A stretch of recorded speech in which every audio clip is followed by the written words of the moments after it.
Area Development Group. And today we have some amazing community leaders to share their perspective and what actions we need to take moving forward.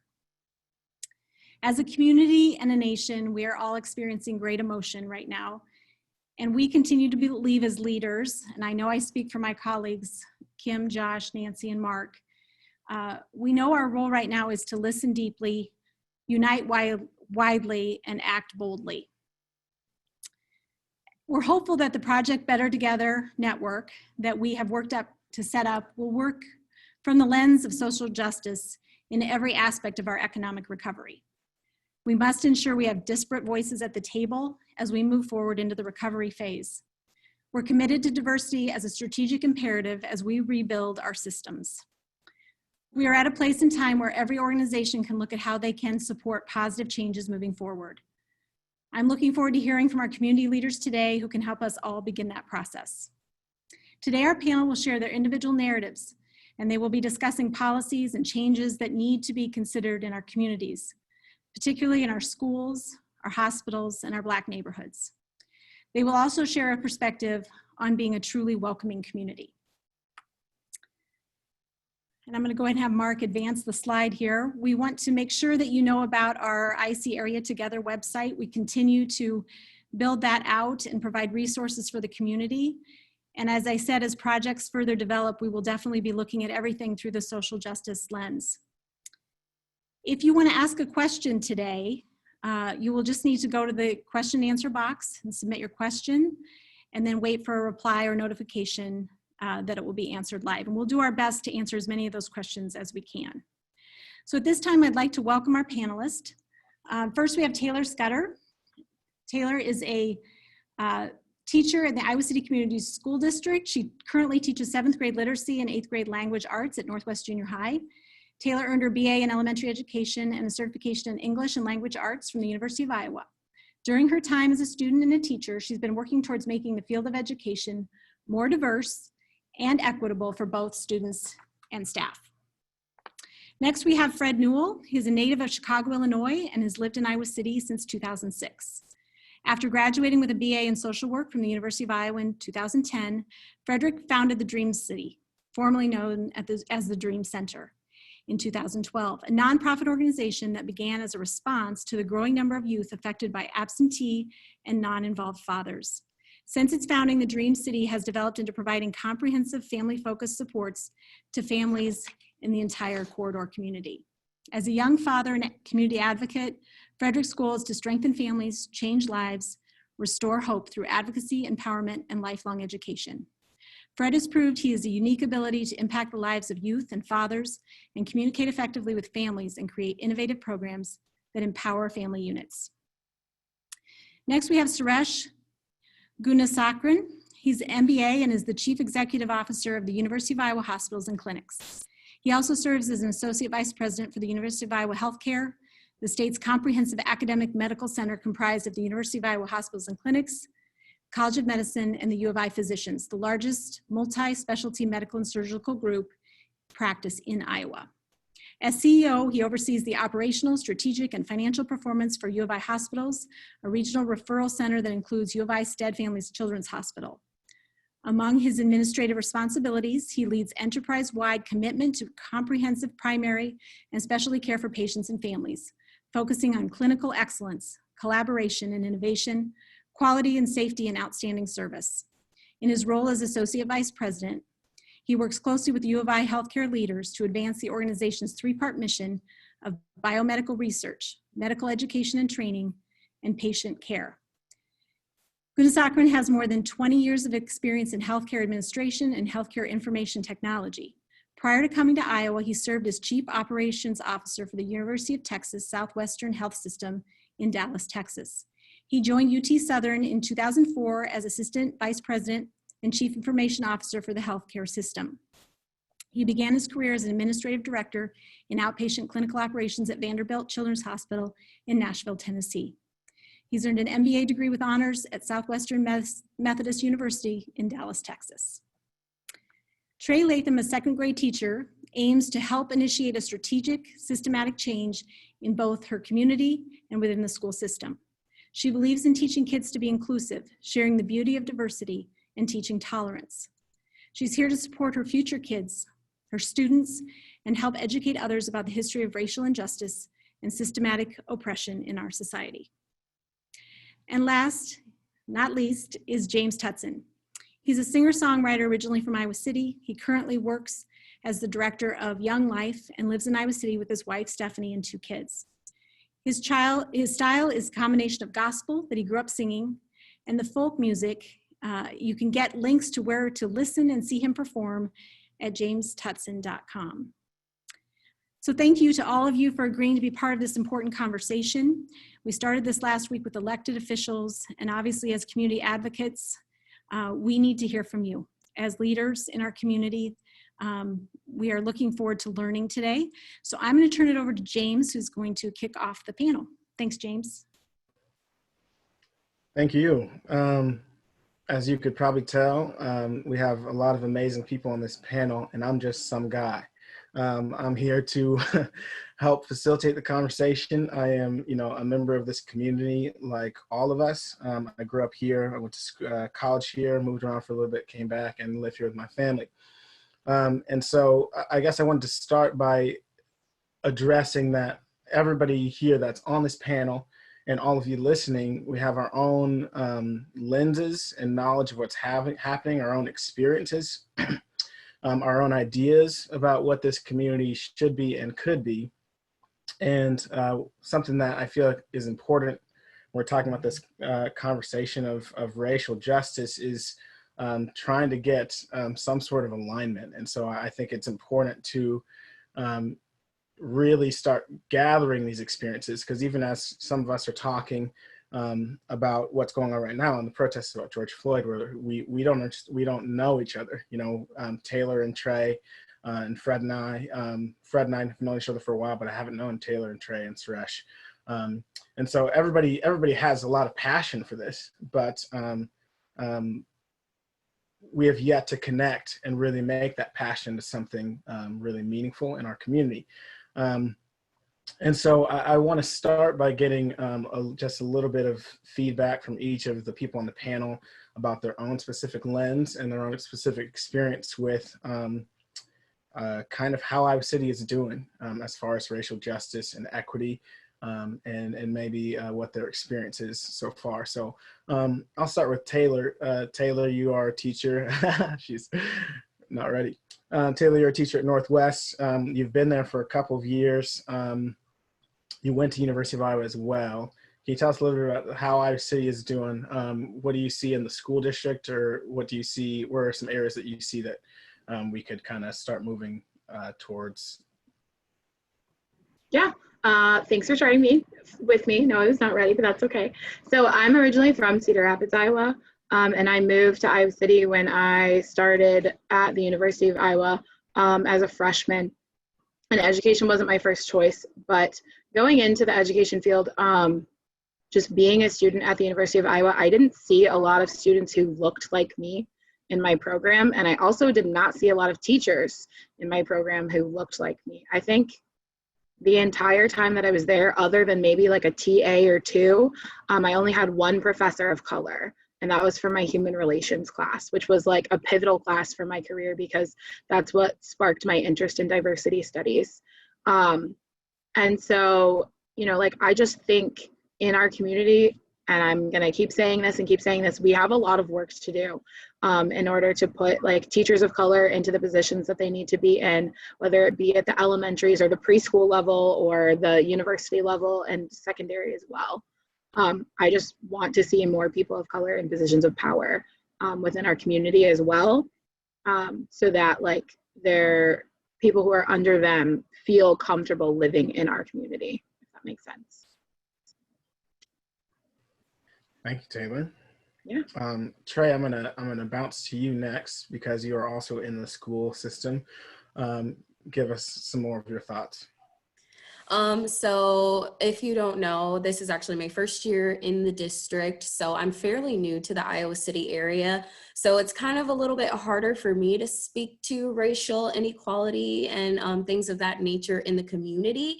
A lot of what I have heard has been through word of mouth, but I cannot say personally that I have not experienced any sort of racial injustice. However, you know, I've had family that have lived in the area who have warned me, sadly, about, you know, potentially moving to Iowa City and potentially being stereotyped or coming into contact with, you know, some of those sorts of experiences.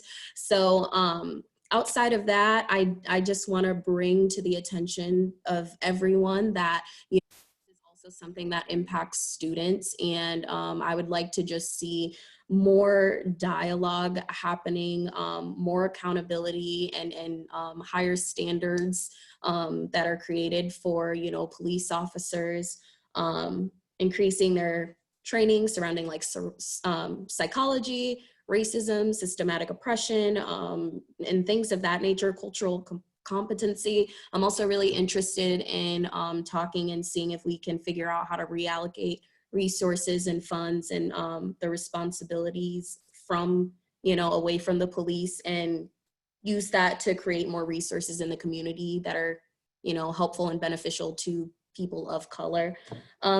And yeah, I want to see equity be a part of that conversation as well. I think there needs to be an equity team for the police department. And I think equity just needs to be involved in just every aspect of, you know, how we run Iowa City as a whole.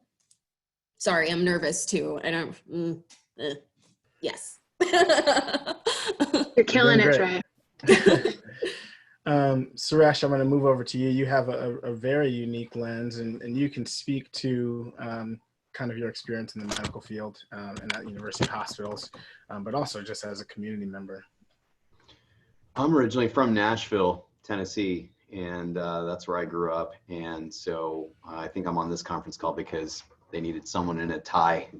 But from a healthcare perspective of being in this place, I think one of the things that the guy in the tie will say is that we have great potential and we have great challenges.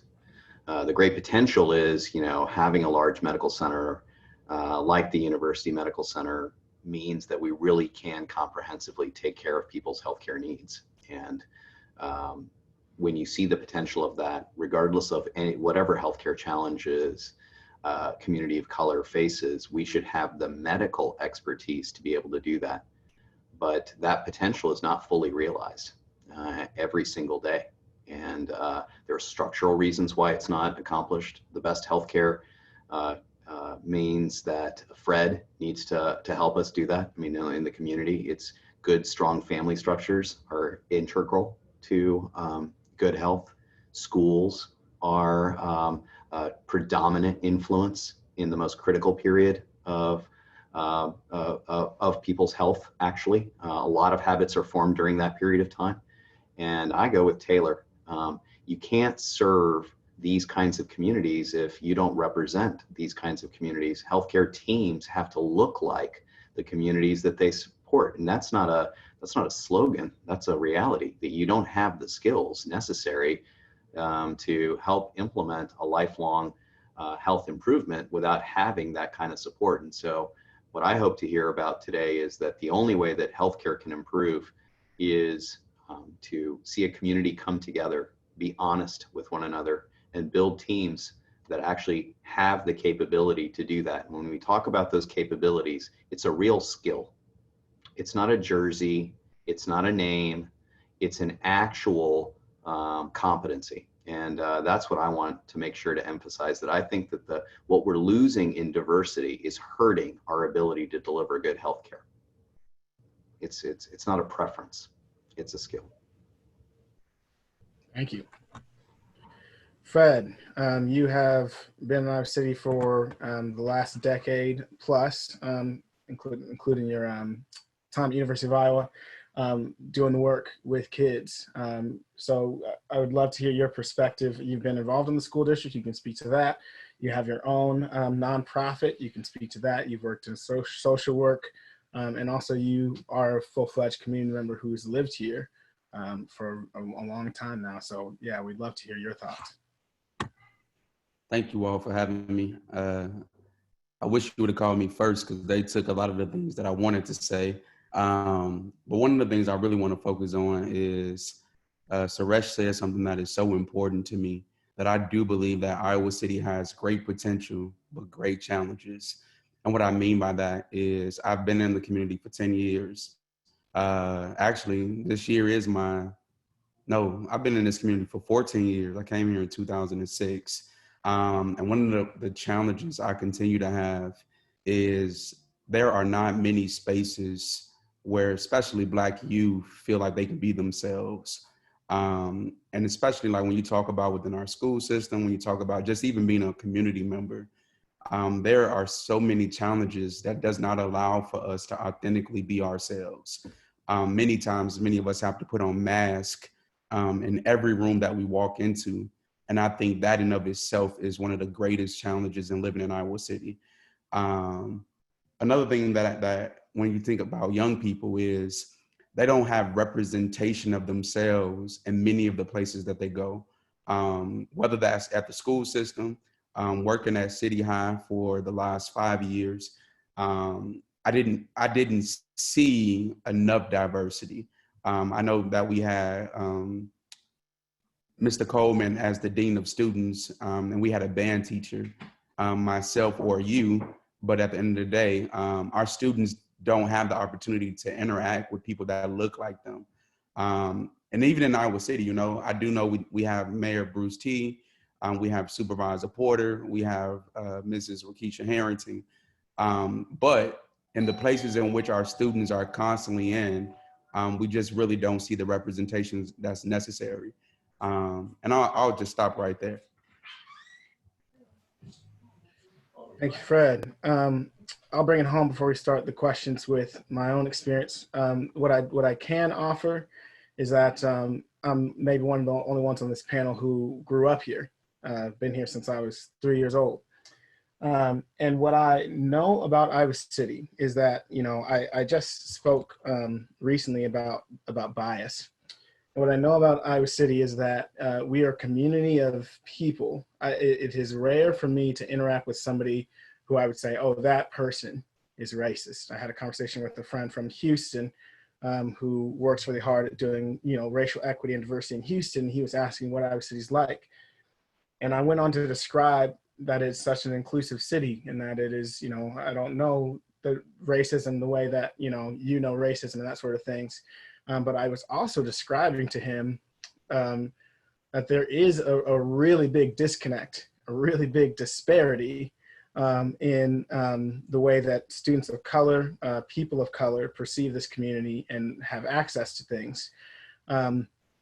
And he said, how can you say that, but also say it's not a racist community? And that, I think, is the challenge that faces Iowa City when people talk about great opportunity, but great challenges, is that it's about where our creativity is going. You know, I think we put a lot of creativity and effort into being an inclusive community, but then we fail to actually include a lot of the groups. You know, when I started working in the school district, it was every Black student that I knew was in special education of some kind. This was an effort by teachers to really make sure that these Black students were getting attention. But what it actually ended up doing was creating a different level of achievement and a different expectation of students, where my students were often removed from classes because they just, you know, couldn't be handled or accessed or, you know, that sort of thing.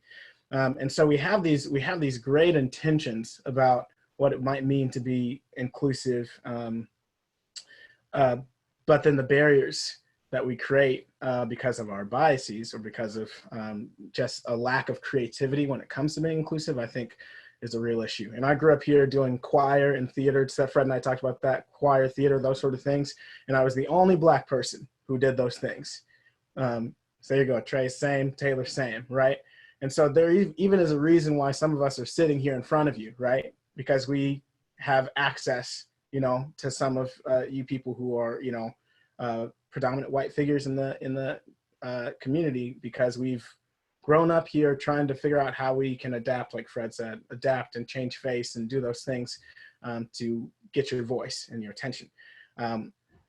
The time is now to figure out, like Fred said, how we can make sure that our students and our people that are in the community, that are people of color, do not have to change anything about them to succeed and flourish and be creative in the city that is so dedicated to creativity and making an inclusive space. And with that, I'll turn it over to questions.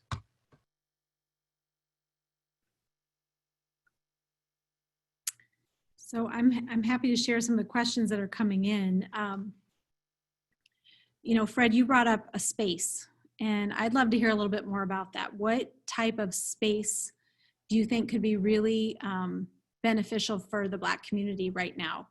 As you know, some of you said, how do we bring the Black community together so that you can help lead us through these changes and systemic changes over time? And how can we create that space to connect all of you? And what would that look like? So for me, I mean, I can't speak for the entire Black community, but I do think when it comes to space, I'll talk from the Youth Flumes really quickly. Because I do, many people in our community think that Dream City is a space that allows for youth to kind of be themselves. And that's absolutely the truth. But our space is not really the space that allows, it doesn't have basketball rims. It doesn't have space where kids can truly run around. It's more of a space that allows for them to have like space to do academics, a space to play like games and things of that nature. But when it comes to space, I'm talking about a space where people really do not have to put on the mask, period. That whether it's a young person, whether it's an older person, whether it's a professional within our community, where they can come and really know that when I come into this space, I can truly be myself, that I can get the necessary support that I need, that I can get answers to tough questions. I don't know who sent out a report, but one of the, there was a report that the police department sent out. And the thing that stuck out most to me was like the juvenile related statistics. And from 2014 to 2019, African Americans probably make up less than 6% of the population in Iowa City. But the numbers are outrageous when it comes to Black youth being arrested or having some type of charges. So I'm talking about a space that allowed those particular kids to be able to get the necessary supports, that they don't have to be in spaces where somebody may call the cops on them for doing the same thing that a white child may be doing or someone else may be doing, that our kids are getting these charges for whatever the reason is. We need a space that they can go to be themselves, a space where they can learn how to be everything that they want to be, a space where they can be creatives, a space even where many of our kids don't even get the opportunity. We was talking yesterday, Taylor, Tre, and James and I were talking about the lack thereof of opportunities for our kids to participate in things like theater, music, AAU, basketball, football, baseball. Those are the type of spaces that I feel like our community need immediately if we want to help our students, our young people to be able to truly succeed in today. Thank you. It's a great point, certainly. And you know, Taylor, you talked a little bit about having people in leadership positions and having teachers that look like their students. What are some ideas you have around recruitment or support that we need to provide teachers in our community to be able to, for both attraction and retention of diverse teachers? What do you see that might be, you know, a way forward there? So yeah, I talked a little bit about this yesterday when we all had our conversation. One of the reasons that I actually went to college was because the University of Iowa had a program in place for minority students, saying that like, if you take so many AP classes, then we will fund your tuition if you like get a certain score. And so like, obviously there would be a need for funding for that somewhere. But like, that was the only reason that I even went to college. I had no college plans before that. And that program is the reason I'm a teacher today. And so I really think it starts with going into our schools and talking to our kids. We need to tell them like the opportunities that they have available to them in our community, because most of the time they don't even know the things that they can do right here in Iowa City. And yeah, I think that like having more community outreach programs in our school to where people can come in and they can talk about the things that they love about our community is going to get our kids excited to want to stay here. And then if you get more teachers of color, like we kind of, I don't know, we're like drawn to each other But like if you are on an island by yourself and you're the only teacher of color at your school, you are less likely to stay there because you don't feel that you connect with anybody. So I think that just again, finding a way to maybe draw from smaller communities, because oftentimes our school district tries to recruit teachers from bigger cities to come to our district, and that's really hard. If you live in a big city, you probably don't want to live somewhere smaller like Iowa City. Can I jump in there too, Kate? Absolutely. One thing that I, working in the school district and all that stuff, there seems to be a pretty big gap between, there's a lot of diversity in our youth. The young side of our community is becoming more and more diverse. In graduating high school, and then the percentage of, Iowa City students, I don't even know the statistics, but I can just tell you what I notice. The percentage of Iowa City students that end up going to the University of Iowa that are students of color is very low. A lot of them go to Kirkwood and try to get involved in Kirkwood, which is great. But it could be something to think about as a number of universities across the country are starting to adopt programs to keep the kids in their communities at their universities through scholarships or more access, or programs that even start when they're as young as 7th grade or something, where they can say, as soon as you graduate high school with, these things, this is what's on the table for you waiting. That's a really solid message to give to kids, to say here's a very here's an attainable space where you can see yourself. Because even I teaching at City High for about a year and a half, I had so many students who had the GPAs, the intelligence, the aptitude to go to the University of Iowa, but the price tag is so high that it's really hard to do. And then you can say, well, do Kirkwood, do 2 and 2.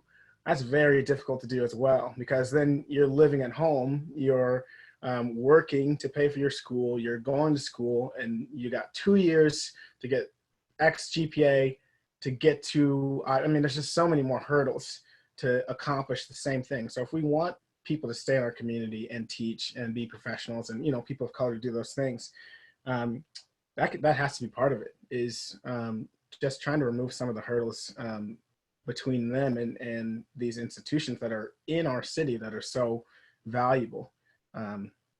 So yeah, that's my 2 cents. Can I jump in right there as well?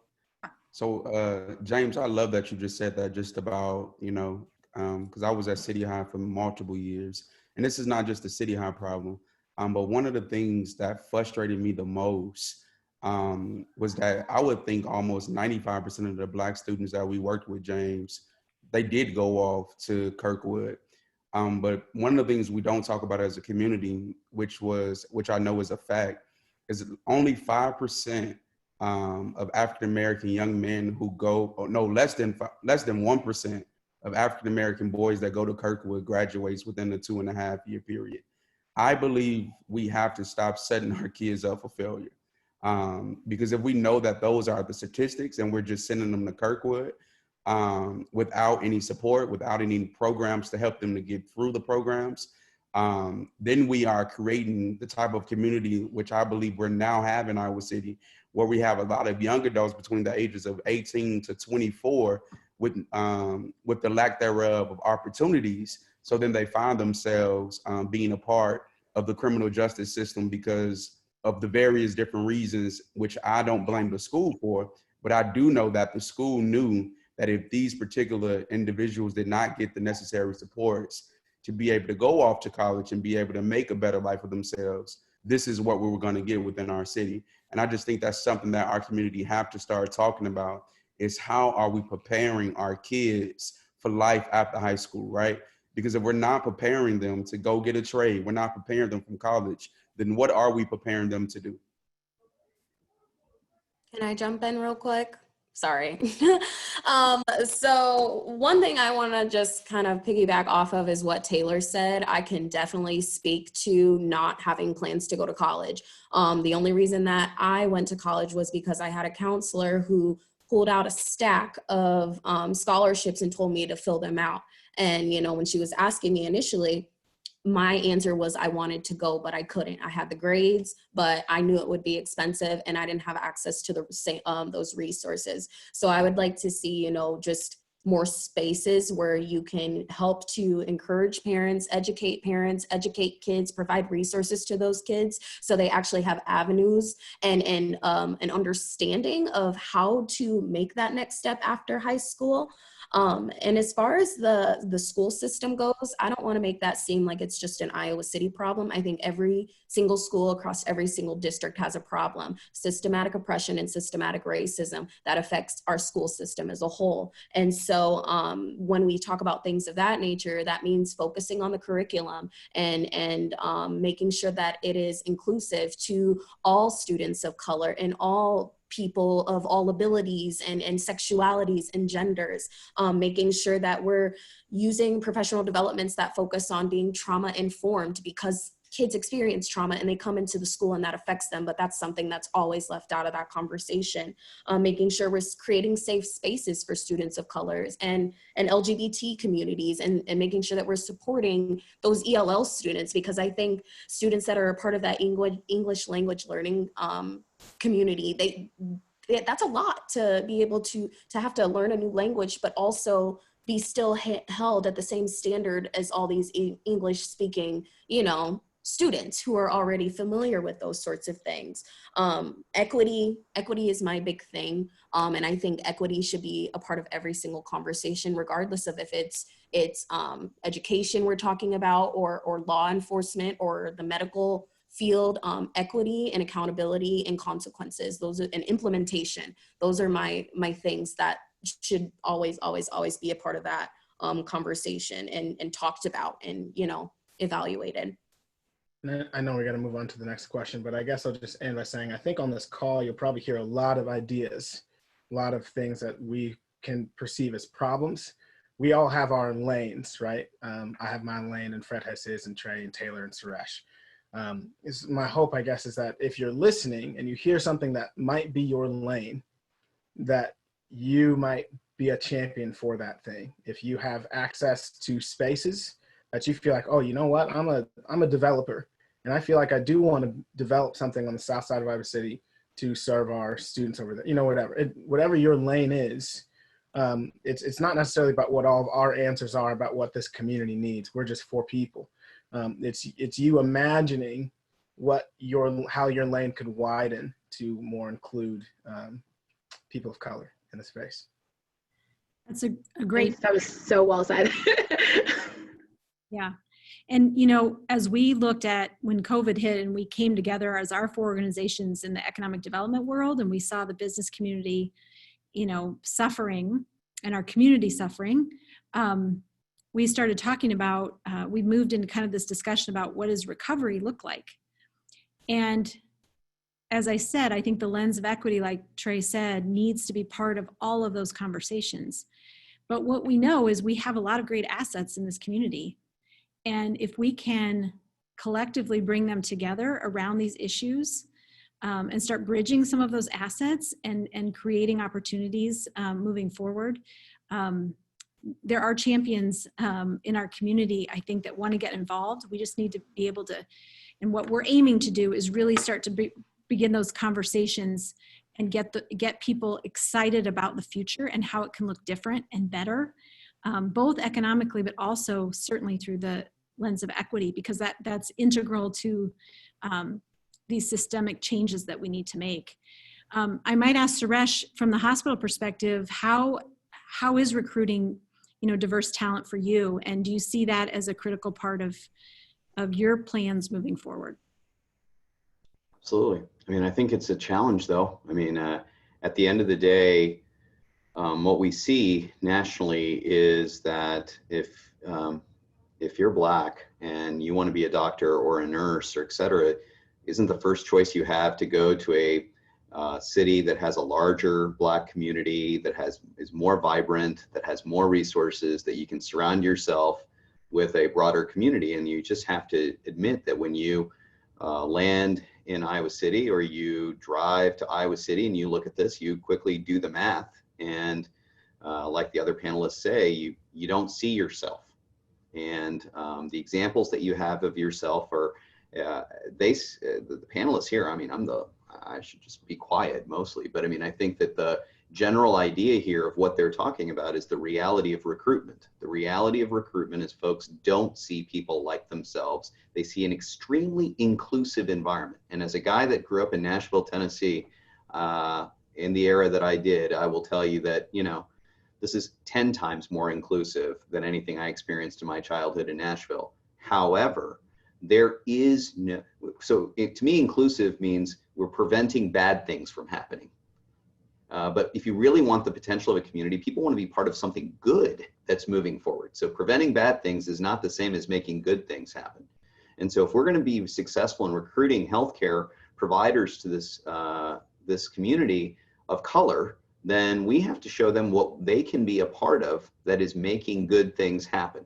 And whether it's widening lanes, like James said, or frankly, just starting some new lanes, because several of the ideas that we talked about have been with society for a long time, and we, in many ways, have become complacent and have lost energy around it. I mean, you know, one of the challenges in a college town is we worry a lot about what happens in future if the enrollment at the university goes down, right? If the university enrollment goes down, doesn't matter what color you are, suddenly you're worried about the economic future of this town. Well, Fred pointed out that we might have a lot more students around here that could enroll and be successful if we make the kinds of investments we have. And I mean, we don't even connect the dots. I mean, you know, you talk about nationally that the birth rate's gone down, et cetera, but what are the number of people that we could make successful in our educational system that we're depriving the opportunity to do that? And then secondarily, from my lane, what I look at is what are the number of people that have preventable health conditions that we could better manage so that that doesn't become the 8th obstacle they have in their journey. That beyond the economics, beyond the family structure, beyond the police treatment, now we're going to have a higher rate of obesity and diabetes and access to cardiovascular care, expensive medications, all of these things. And the answer is we've got to convince people that you can be part of something good here. And I think that that's what's hurting us in terms of recruitment. I'll tell you right now, when doctors or nurses of color come to the University of Iowa hospitals and clinics, they're stunned of two things. One, they're stunned how much the community loves us and how much communities of color do come to the hospital. They're stunned by what great equipment we have and what great technology we have, and you can wave at the children's hospital. All that stuff is great. But where it falls apart is when they look at what is the community's real commitment to communities of color. That's a huge problem. And it's one that the university can do better at, the hospital can do better at, but we as a community have to do better. I think one theme that keeps coming up is the reality of income inequality, and that's a reality that communities of color are, by and large, have more poverty in our area and in the Midwest in general. And so I think a lot of you listening could definitely be part of rectifying income inequality, even just by giving opportunities to more people of color, or like we said, maybe we need subsidizing opportunities. But that's our reality in the Midwest. We have a lot of income inequality in the Midwest, and we have to start fixing that issue. Another question that came in, thank you for all those comments. It's amazing to me as I hear you talk just how interwoven everything really is, right? There's nothing that's not connected to something else in the system. The mayor and city council have talked about a community commission to address racial inequality in Iowa City from a city perspective. How does this panel think, what do you think of this idea, and how could it be organized? What power should it have? What ideas do you have around that? Can you say it one more time, Kate? The city council just yesterday announced they're going to look at having a community commission to address racial inequality in Iowa City. What do you think of that idea, and what are some of your ideas around what power it should have or how it might be organized?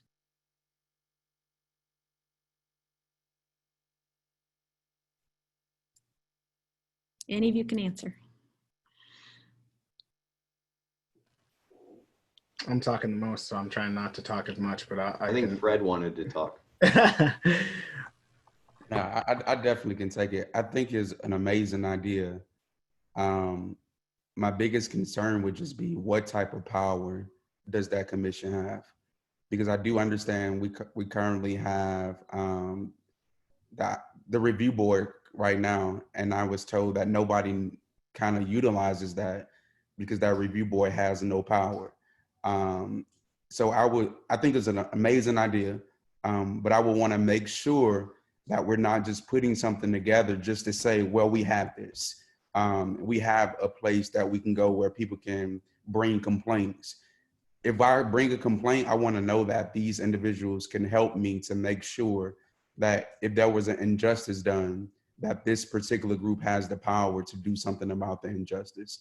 And if the group has no power, then we might as well just keep the current police review board that we got, and let's just be honest with people. This is what it is. And let's not just continue to just do things just to say, well, we have this review board, or we have this commission, or we have this. If these commissions, these boards don't have any power,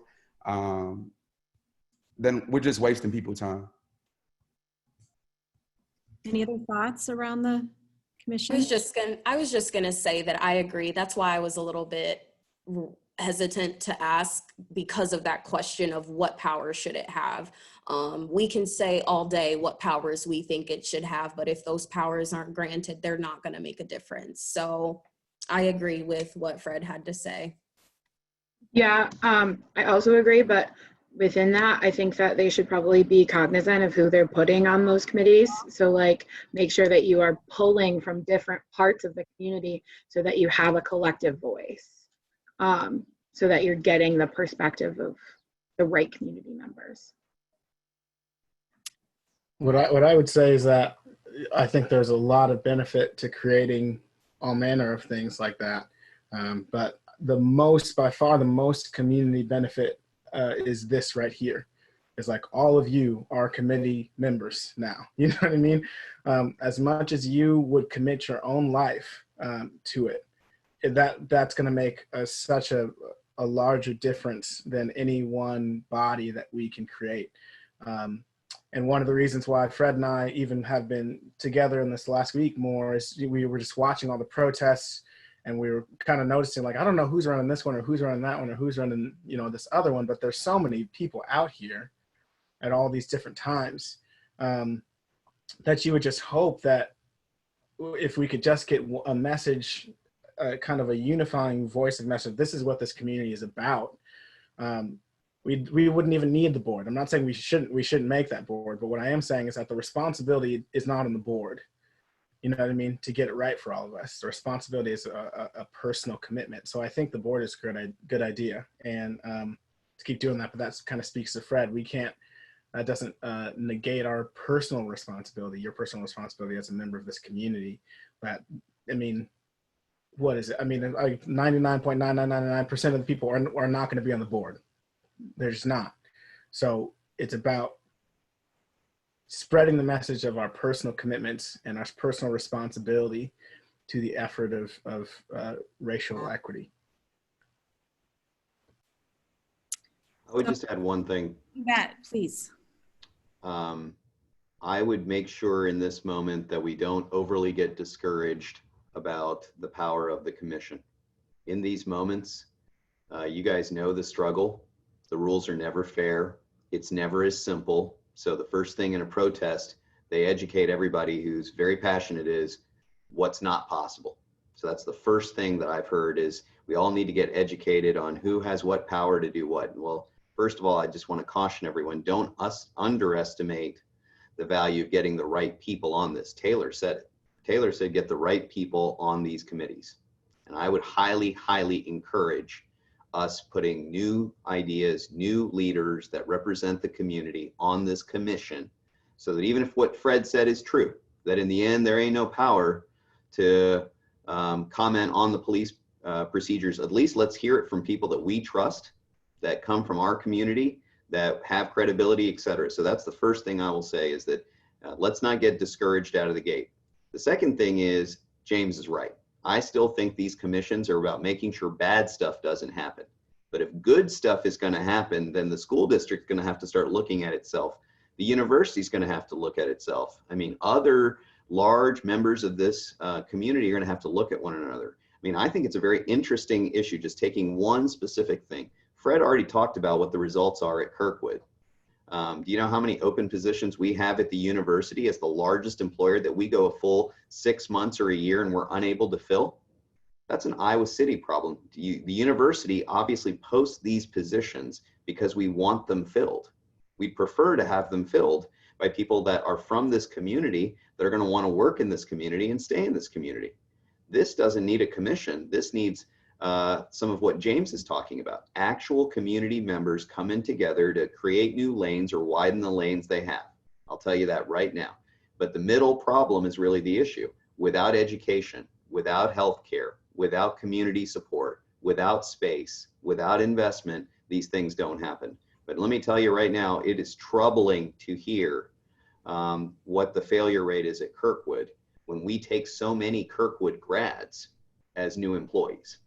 So there is hope there if you finish many of these Kirkwood programs. And the fact that we're unable to make members of our community successful there reflects very poorly on us. So this is an interesting question. Someone asked if you could do one thing to change our community to create more equity, what would it be? Maybe what's at the top of your list?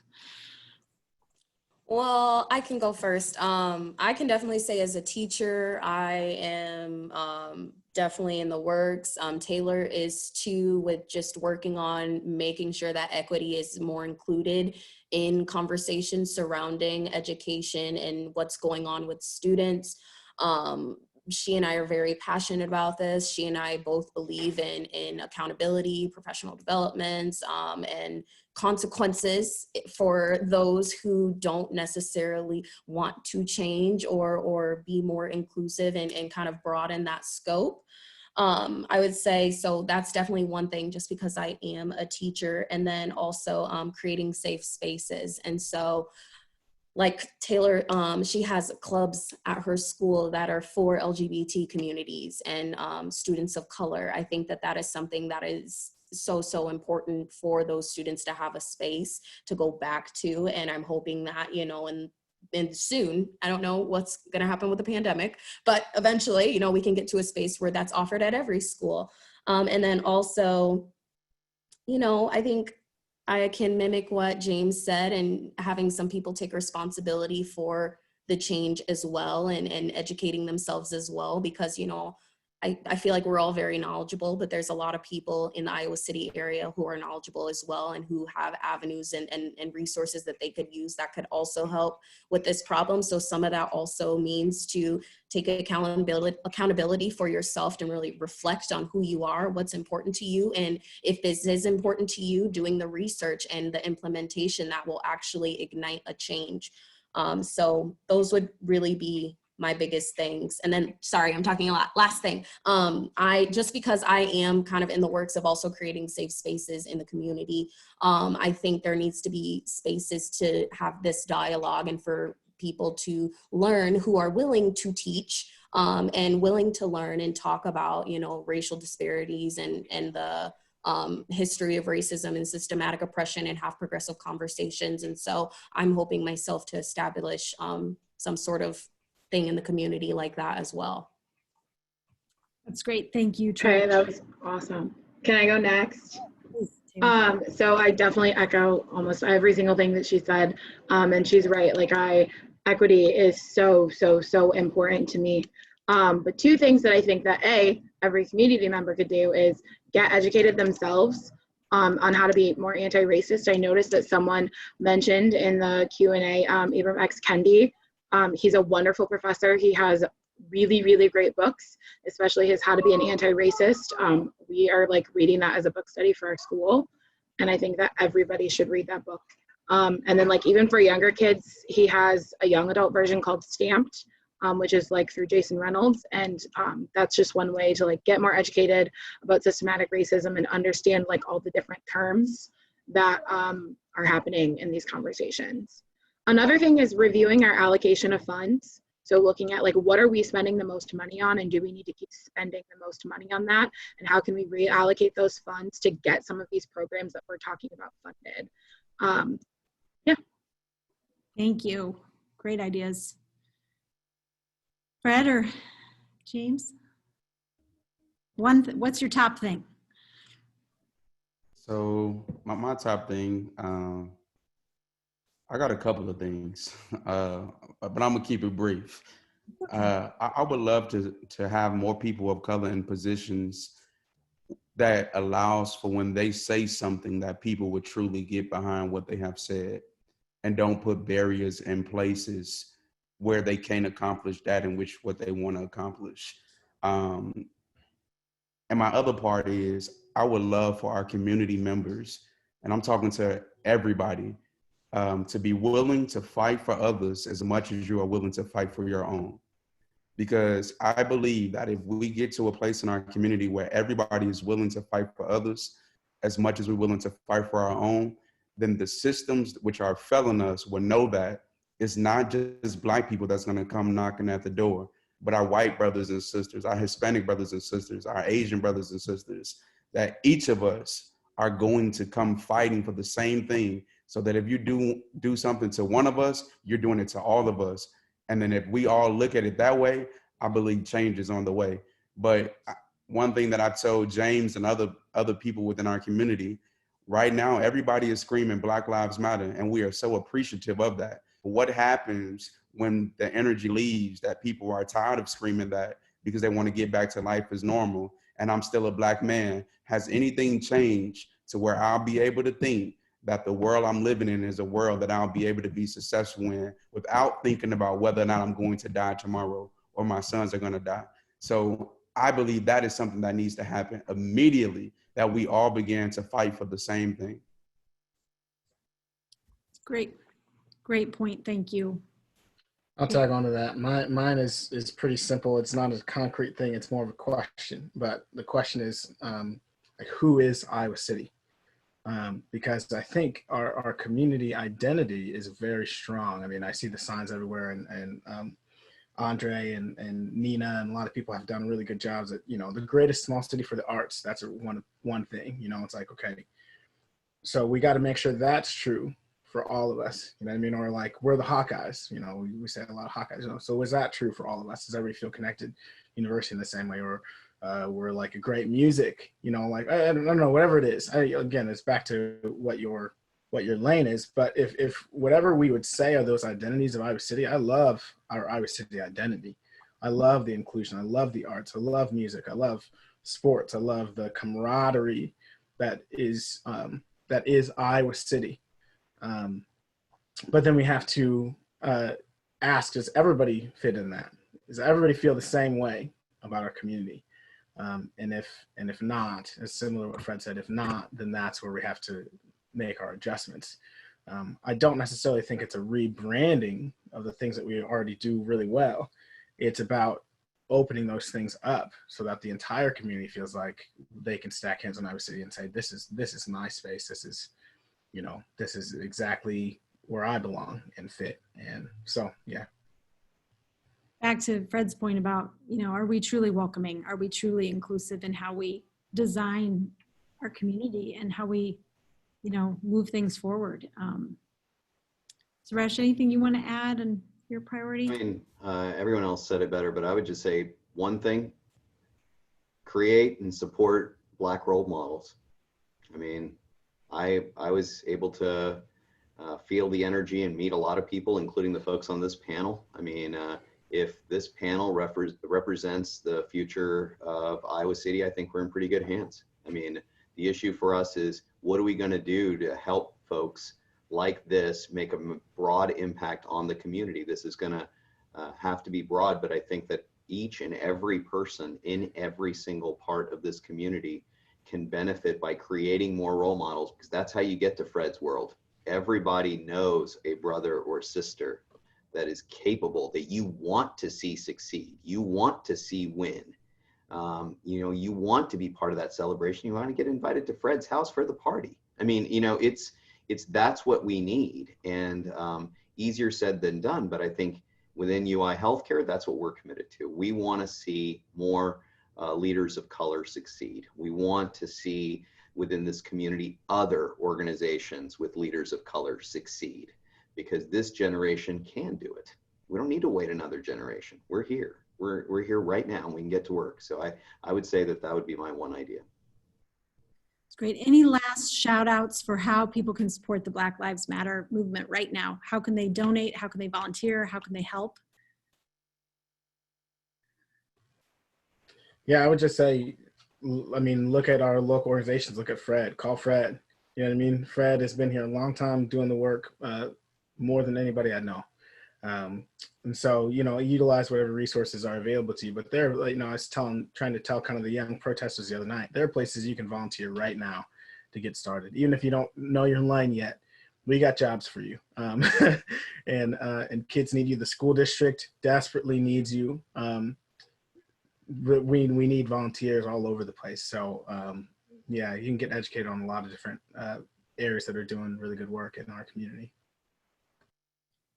Well, we will keep pulling all of those types of things together for our community. You know, as I said, designing our future right now is going to require all of you listening and all of you as panelists to really make this place what it needs to be for the future, and to support all of our community members as we move through this phase and look on to what's on the horizon. So I want to thank each and every one of you for putting yourselves out here, for sharing your perspectives, for giving us so much to think about, and just for all the work you're doing day in and day out that hasn't gone, you probably haven't gotten the recognition you all deserve. So I hope as we elevate your voices, you really are the leaders that need to lead us through this time, and we are ready to follow. So this will not be the last conversation that we have on this. There's action ahead, and we'll all look forward to, like I said, designing a better future for everyone that is inclusive, and we know we can do better. So thanks again. I will end things here and wish everyone a great day. Thanks so much.